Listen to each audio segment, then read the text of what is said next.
প্রেত নিয়ে তো সবাই জানে, মানে প্রেত বিষয়টা আমি আলোচনা করার কোনো মানে হয় না, কিন্তু প্রেত সাধক, প্রেত সাধকরা কেমন হয়? দেখো, প্রেত সাধক বলতে আমরা যারা প্রেত নিয়ে চর্চা করি তারাই আজকের দিনে প্রেত সাধক। আর প্রেত সাধকদের, যদি প্রেত সাধক সত্যি সে হয়ে থাকে, একমাত্র উচ্চাটন বলো, মারণ বলো, স্তম্ভন বলো, বশীকরণ বলো, এগুলো কিন্তু শুধু ওই মন্ত্র বলে হয় না। এগুলো করতে গেলে 5টা তত্ত্বের ওপর পুরোপুরি তোমার বেস থাকতে হবে। যেমন যখনই নাকি প্রেত সাধক হবে, প্রেত সাধক হওয়া মানেই কিন্তু পঞ্চতত্ত্বের ওপর তার পুরো বেস রয়েছে। তার মধ্যে অগ্নি, তার মধ্যে জল, তার মধ্যে মাটি, তার মধ্যে বায়ু, আর আকাশ। প্রত্যেকটা তত্ত্বের কিন্তু এখানে খেলা আছে। প্রত্যেকটা তত্ত্বের ওপর বেস করে কিন্তু এই উচ্চাটন, মারণ, বশীকরণ, হ্যাঁ, স্তম্ভন। উচ্চাটন মানে বাড়ি থেকে যে তাড়িয়ে দেওয়া, মানসিকগ্রস্ত করে তাকে বের করে দেওয়া, এগুলো কিন্তু সবটাই কিন্তু পঞ্চতত্ত্বের খেলা। শুধু মন্ত্র শুধু বললে কিন্তু এগুলোর কোনো এফেক্ট হয় না, কোনো কাজ হয় না। যেমন যখনই নাকি প্রেত সাধক হবে মানে তাকে আগে পঞ্চতত্ত্ববিদ হতে হবে।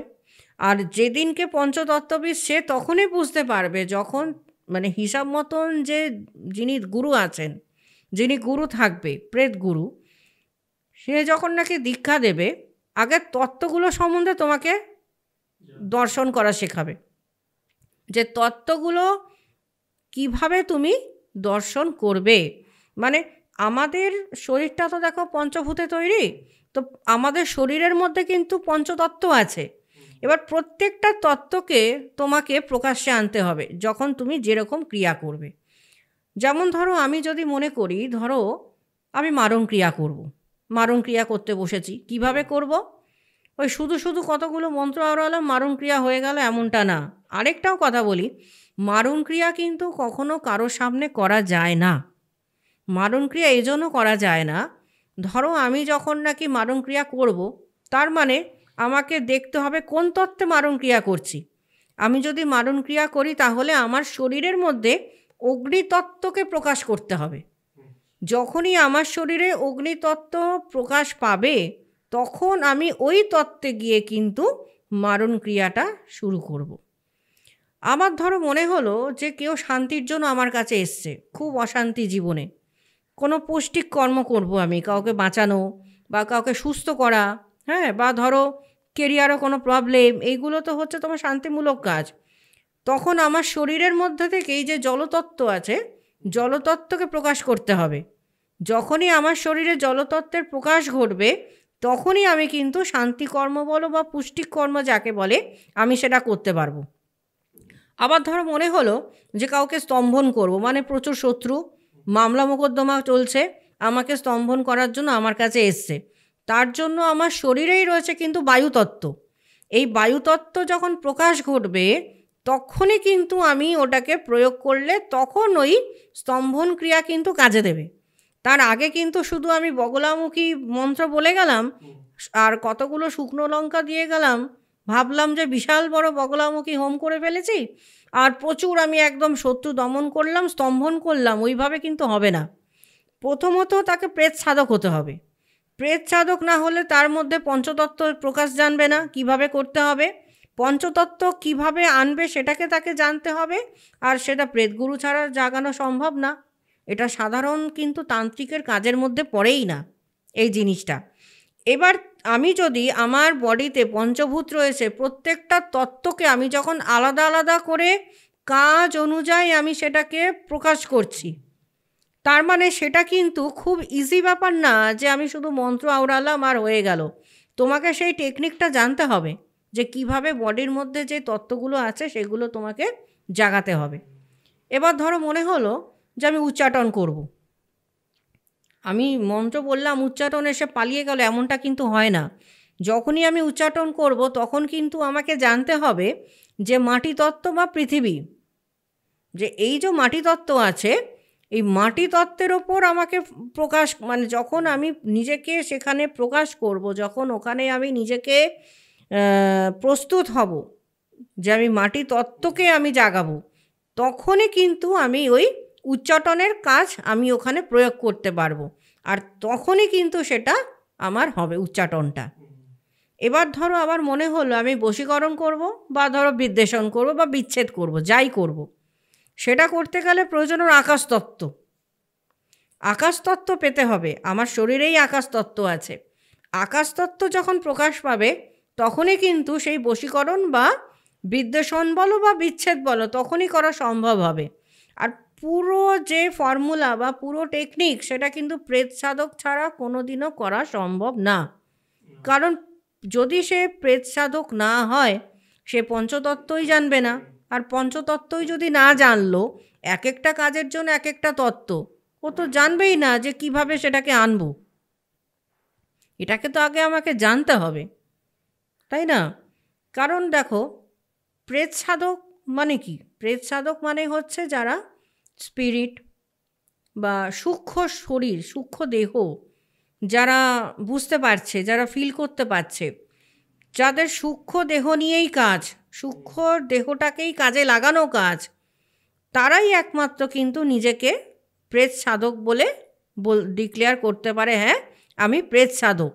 আর প্রেত সাধক হলে অবশ্যই তখন এই তত্ত্বগুলো সম্বন্ধে তাকে জানতে হবে, যে কোনটাকে কোন তত্ত্বের কীরকম প্রয়োগ আছে, প্রয়োগটাও তখন জানতে হবে, মন্ত্রটাও তখন জানতে হবে, আর সেই স্থানটাকেও সেরকমভাবে চুজ করতে হবে। সব স্থানে কিন্তু সব রকম কাজ হয় না, যে কোনো জায়গায় যে কোনো কাজ হয় না। এই তত্ত্ব অনুযায়ী কিন্তু আমাকে স্থান কাল এটাও কিন্তু পাল্টে ফেলতে হবে, তাহলেই কিন্তু কাজটা আমি অ্যাপ্লাই করতে পারবো। এখনকার দিনে এখনও যদি তুমি বলো যে প্রেত সাধক বা প্রেত তত্ত্বের যে দর্শন, এখনও কিন্তু সেটা কালচার হয় কামাখ্যাতে, মায়াঙ্কে। মায়াঙ্কে হাজরা পরিবার বংশ বলে পরম্পরা, এখনও কিন্তু তারা কন্টিনিউ কিন্তু প্রেত সাধনার ওপরেই কিন্তু কাজ করে যাচ্ছে। আর প্রেত সাধনার ওপর কিন্তু ওরা কিন্তু বংশ পরম্পরা অনুযায়ী আজকের দিনে বলতে পারো যে তিব্বতে যারা রয়েছে, মানে তিব্বতে যারা নাকি আদিবাসী, তারা কিন্তু এই একরকম বলতে পারো তারাও কিন্তু প্রেত সাধক। আর সকলে নয়, এরা থাকে কোথায়? এরা যে তিব্বতের যে কথা বলছি, তিব্বতে যদি প্রেত সাধক হয় তাহলে তাকে আগে জানতে হবে বনদেবী, বা যেটাকে বলা হয় পর্ণশাবরী। মানে প্রত্যেকটা কিন্তু কাজ আলাদা, প্রত্যেকটা দেবী আলাদা, প্রত্যেকটা দেবীর কাজ আলাদা, আর প্রত্যেকটা তত্ত্ব কিন্তু আলাদা। এবার যদি তোমাকে মনে হয় যে আমি প্রেত সাধনা করব, তাদেরকে কিন্তু তিব্বতের সঙ্গে রিলেটেড হতেই হবে, বা বৌদ্ধিক কালচারের সঙ্গে রিলেটেড হতেই হবে। কারণ যদি আমি বলি যে কেন হতে হবে, আমি প্রেত সাধক, আমার বুদ্ধিস্টের সঙ্গে কি কাজ, কি ওটা তো বুদ্ধিস্টরা, সেটা অন্য কাজ, আমাদের কি কাজ? কিন্তু আমি যদি বলি যে আমি বুদ্ধিস্ট, মানে যদি আমি বলি দেখো চৈনিক তারা, চৈনিক তারা 21 রকমের, এই 21টা তারার মধ্যে পর্ণশাবরী একজন আছে, আর রীতিমতন তাকে কিন্তু অভিষেক প্রাপ্ত, সেখান থেকেই কিন্তু অভিষেক করাতে হবে। যদি সে ওখান থেকে অভিষেক করায় তাহলেই কিন্তু সে পর্ণশাবরীর পূজাও করতে পারবে। এবার পর্ণশাবরীর পূজা যখন করবে, পরে যখন নাকি সে প্রেত সাধনা করছে, মানে পর্ণশাবরী যেহেতু দেখো বনের দেবী, ওনার পুরো খেলাটা হচ্ছে ষটচক্রের ওপর। মানে যখন নাকি পর্ণশাবরীর পুজো হয়, বা পর্ণশাবরীকে যদি আমি মনে করি যে আমি তাকে সন্তুষ্ট করব, তাহলে সেটা কিন্তু হবে পুরোটা ষটচক্র। মানে ষটচক্র পুজো তোমাকে জানতে হবে। ষটচক্রে শুধু তাই নয়, দেবীকে সন্তুষ্ট করতে গেলে তোমার নিজের যে ষটচক্র যখন আমি করছি, যখন সেটাকে অ্যাক্টিভ করছি, নিজের রক্ত লাগে। আচ্ছা, এই ষটচক্র যেটা তুমি বলছো, এটা কি বলা যাবে একটু? না, ষটচক্রর এটা পুরোপুরি বলা যাবে না, যেহেতু এটা পুরোপুরি গুহ্যবিদ্যা। ষটচক্র জাগানোটাও একটা গুহ্যবিদ্যা। এটা যেহেতু তোমার এমন একটা বিদ্যা যেটা প্রকাশ্যে বলার মতনই না জিনিসটা। আমি হয়তো কিছু হয়তো ক্লু দিতে পারি, কিন্তু পুরো কিন্তু প্রসেস যদি বলো না, process কিভাবে আমি জানতে করছি চাইছি না, but সেটা কিন্তু ষটচক্র- কোনোভাবে বলা যাবে না। আচ্ছা, ষটচক্র করতে গেলে যেটাকে করা হয়, সিঁদুরকে আগে কারণ দিয়ে গুলতে লাগে। সিঁদুরকে কারণ দিয়ে গুলে সেইটাকে দিয়ে ষটচক্র করা হয়। এবার সেই ষটচক্রতে তোমাকে পুজো করতে হবে, পুজোর প্রসেস এখানে বলা যাবে না। আর সেই পুজো করতে গেলে নিজের রক্ত লাগবে, কারণ যখন নাকি আমি এই ষটচক্র পুজো করব, দেবীকে যদি সন্তুষ্ট করতে লাগে নিজের রক্ত দিয়ে করতে পারলে দেবী বেশি তাড়াতাড়ি সন্তুষ্ট হবে। আর পর্ণসাবরী পুজোটা পুরোটাই ষটচক্রের ওপর বেস করে, আর পুরোটাই হচ্ছে বুদ্ধিস্ট প্রসেসে। বুদ্ধিস্ট প্রসেস দেখো এরকমভাবে তো এখানে প্রকাশ্যে বলা যাবে না, তবে সেখানে মেন যেটা নাকি আসছে ওটা যদি আমি না করি, আমি কিন্তু কোনো রকমভাবে কিন্তু এই ষটচক্র পুজোর আমি অধিকারী নই। আর ষটচক্র যদি তোমাকে পুজো করতে হয়, সেখানে নিজেকে অভিষেক হতে হবে বুদ্ধিস্ট দেবী, যেটা পর্ণসাবরী, যেটা হচ্ছে আমাদের তারারই একটা স্ট্রিম। এটা কিন্তু আলাদা কিছু না। পর্ণসাবরী যদি কেউ বলে যে বুদ্ধিস্ট নয়, সেটা তারারই একটা ব্যাপার, তারারই একটা স্ট্রিম হচ্ছে পর্ণসাবরী। তো সেটা অভিষেক না করলে হয় না।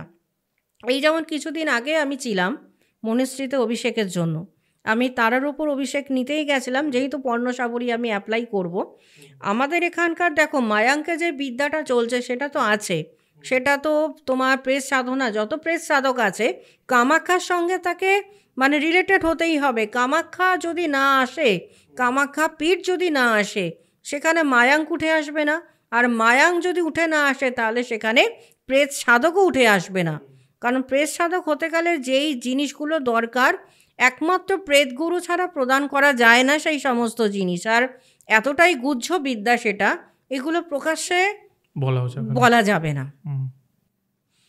বুঝতে পেরেছি, মানে ওটা বেশি ইন্টারেস্টিং লাগলো। আমি এইগুলো কিউরিসিটি বাড়িয়ে দেয়, বাট আমি বুঝতে পারছি যে জানা যাবে না। যেটা রক্ত দিয়ে বললে যে সিঁদুরের সাথে কারণ দিয়ে সিঁদুরের সাথে মিশিয়ে প্লাস রক্তও লাগছে তোমার নিজস্ব, খুব ইন্টারেস্টিং। যাই হোক, আমি আর এর বেশি গভীরে ঢুকছি না। আচ্ছা, এবার আসি আমাদের আজকের শেষ বিষয়, সেটা হচ্ছে আলিয়া আলিয়া আলিয়া ভূত বা এন্টিটি, এই টাইপের একটা বিষয় হয়। তো এটা কি? দেখো, আলিয়া ভূত হচ্ছে শহরাঞ্চলে দেখা যায় না, এগুলো গ্রামাঞ্চলে দেখা যায়। একটা সময় আমার ঠাকুমাদের মুখে শুনেছি যে একটা রাস্তায় 10 বার ঘুরপাক খাওয়া, মানে একই রাস্তা দিয়ে 10 বার ঘুরপাক খাচ্ছে, কিন্তু ও রোজকার চেনা রাস্তা ও কিন্তু যেতে পারছে না। মানে ধরো এই রাস্তা দিয়ে বেরোচ্ছে, আবার ওই রাস্তাতেই ঢুকছে, আবার ওই রাস্তা দিয়ে বেরোচ্ছে, আবার এই রাস্তায় ঢুকছে, মানে এক জায়গাতেই ঘুরপেক খাওয়া। মানে আলিয়া ভূতের কাজ হচ্ছে রাস্তা বিভ্রাট ঘটানো। এরা বাড়িতে থাকে না, এরা কারোর মধ্যে আশ্রয় নেয় না, এদের কাজ হচ্ছে মাঠে ঘাটে থাকা। আগেকার দিনে খোলা জায়গা থাকতো, এখন তো আর সেই খোলা জায়গা নেই। এখন চারিদিক এত গাড়ি ঘোড়া, এখানে আলিয়া ভূত পাবে কোথায়? কিন্তু গ্রামাঞ্চলে এখনও আলিয়া ভূত আছে। এখনও ধরো যারা নাকি বিশেষ করে কৃষক, মানে যারা চাষি, তারা তো মাঠে ঘাটে চাষ করতে যায়। সন্ধেবেলায় যখন নাকি এরা ফেরে, তখন কি করে, একই রাস্তায় একই ক্ষেতে ওই মাঠের মধ্যেই ও ঘুরপাক খেয়ে যাচ্ছে, মাঠের মধ্যেই ঘুরপাক খেয়ে যাচ্ছে, মানে ওখান থেকে ওকে আর বাইরে বেরোতে দিচ্ছে না। আলিয়া ভূতের কাজ হচ্ছে ওই বিভ্রান্তি ঘটানো। মানে ওরা এইটা ছাড়া আর কোনো ক্ষতি করে না মানুষ? না, ওরা বিশেষ ক্ষতি করে না, ওদের কাজ হচ্ছে মানে একটু মজা নেওয়া, আমি মজা নেব। মানে বলে না ছিচকে বদমাইশ, এরা হচ্ছে ওই ছিচকে বদমাইশ টাইপের। এরা মাঠে ঘাটে খোলা জায়গায়, গ্রামগঞ্জে, এই গ্রামাঞ্চলে আলিয়া ভূত দেখা যায়। শহরাঞ্চলে তুমি আলিয়া ভূত পাবে না। কিন্তু এই আলিয়া ভূতের দ্বারা কিন্তু প্রচুর চাষি বলো, কৃষক বলো, এরা কিন্তু খুব ক্ষতিগ্রস্ত হয়। কারণ এই আলিয়া ভূত কী হয়, মাঝে মধ্যে এদের চাষবাসও নষ্ট করে দেয়। কারণ শস্য যখন হয়, নতুন শস্য যখন হয়, দেখো চাষিরা তো শস্যের ওপর বেস করে থাকে, এবার সেই শস্য যদি নষ্ট হয়ে যায় তাহলে তো দেখো ওদের এত পরিশ্রমটাই এদের বৃথা যাবে। এই আলেয়া ভূতের কাজ হচ্ছে শস্য ক্ষেত নষ্ট করা, শস্যগুলোকে মানে খেয়ে নেবে, কৃষকদের সঙ্গে বদমাশি করবে, চাষিদের সঙ্গে এগুলো করে। আর ধরো মাঠঘাট দিয়ে কেউ আসছে সন্ধেবেলা করে, তাকে পুরো এমন মতি ভ্রম করিয়ে দেবে যে দেখবে ও 1 ঘন্টা ধরে গোল গোল গোল গোল করে একই মাঠের মধ্যে একই জায়গায় ঘুরপাক খেয়ে যাচ্ছে, মানে রাস্তা হারিয়ে ফেলে। কিছুক্ষণের জন্য মাইন্ডটা ওরা অফ করে দেয়। এরকমই বিভিন্ন আরও ক্লিপস পাওয়ার জন্য, আরও বিষয়ে জানার জন্য আমাদের এই চ্যানেল ইউটিএস ক্লিপসকে অবশ্যই সাবস্ক্রাইব করুন।